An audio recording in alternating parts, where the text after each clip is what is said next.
Hello, my name is Lois Weinblatt.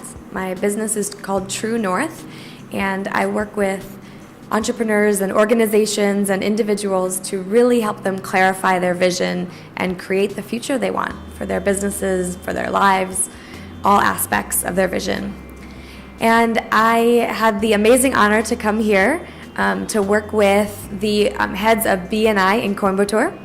And it has been an absolutely amazing experience being able to work with the leaders of their organization to help them, again, really clarify the vision that they have and really help them create the future that they want through going through a very specific process. So it has been an absolutely amazing experience to work with their fantastic group of BNI leaders. And then today I also had the opportunity to go work with a school and help the children there really understand more about the power of visioning for them as they grow up and as they continue on to the next stage of their lives. So as entrepreneurs, as those of us who are working for larger organizations but have an entrepreneurial spirit in our career, it's really important to really focus on this notion of visioning, because so often in life we just want to take action and we want to move forward, just get out there and do it. And that's one way to approach things. But if we don't invest some time up front in our vision, we can actually end up wasting a lot of time chasing opportunities, chasing deals, chasing objectives and goals that actually end up holding us back from something greater, something even bigger that we just can't quite see because we're so focused in another direction. However, if we are able to, again, take a step back, really clarify the vision that we want for our future, and then work backwards from that vision to create a plan, we really are setting ourselves up for success. And it's another way that we can make sure that we're using our limited resources most strategically. And that means within our organizations and also within ourselves, because we only have limited time, limited energy, limited financial funds, and it's important that, again, everything we do is aligned with our vision of success, rather than just trying something here and trying something there.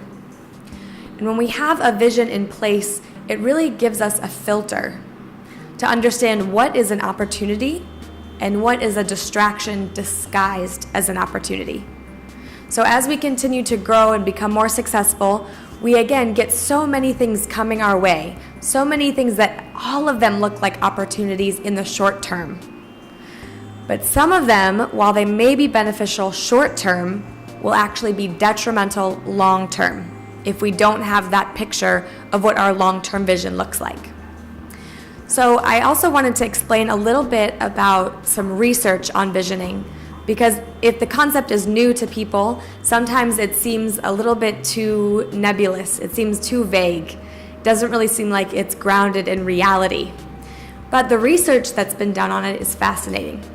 And there was an American social scientist named Ron Lippitt back in the 1950s, and he studied different organizations and how they handled change. And he found that some groups did what he called traditional problem solving and only focused on problems and solutions and how to solve those problems.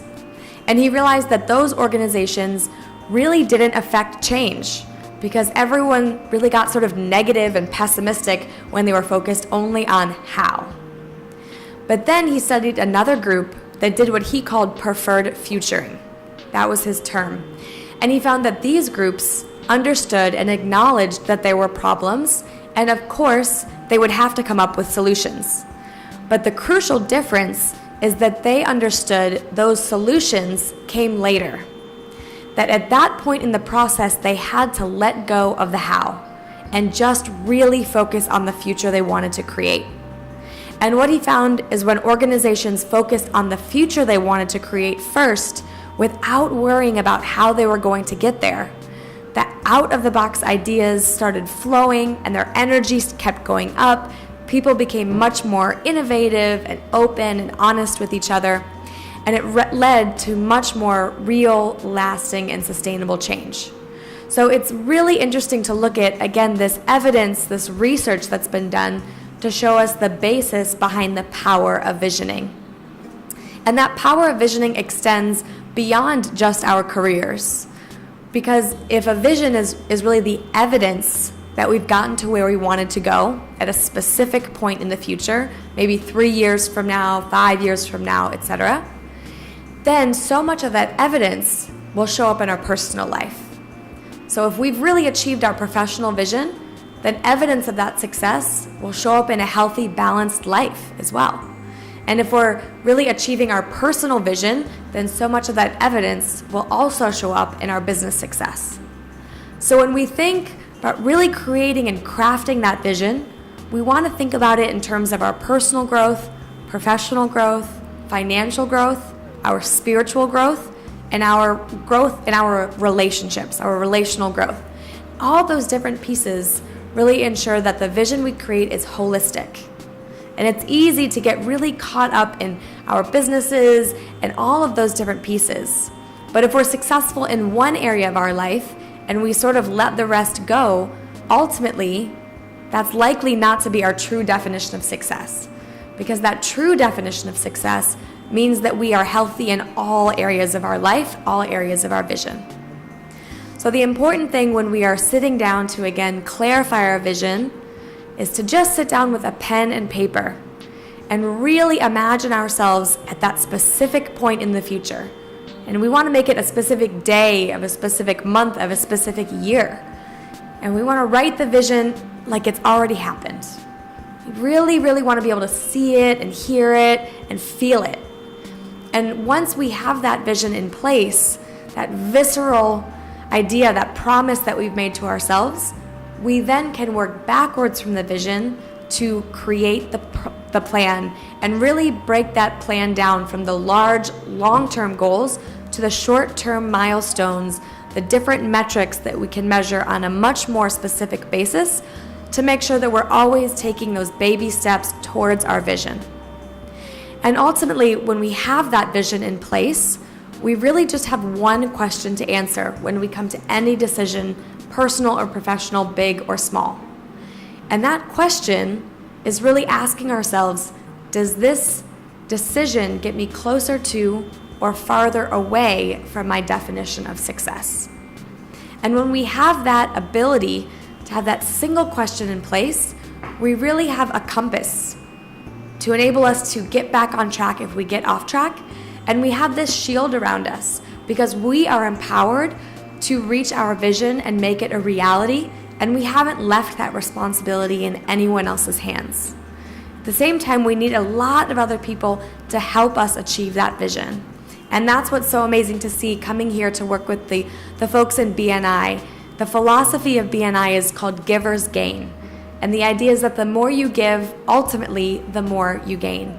And seeing their amazing leadership teams clarify their vision for themselves and knowing that now they've shared that vision with each other, they're all going to give so much more to their peers as they continue to live that vision into existence and make it a reality. So I cannot thank BNI Coimbatore enough for having me and the ability to come work with their amazing leaders and the amazing kids in this town in one of the schools here. And I'm looking forward to a much longer relationship with them so we can continue helping people really craft their vision and create their future. Thank you so much to Kovai Post for speaking with me today. And again, thank you so much for this opportunity to be here. I'm so excited to come back to India and Coimbatore very soon. Thank you.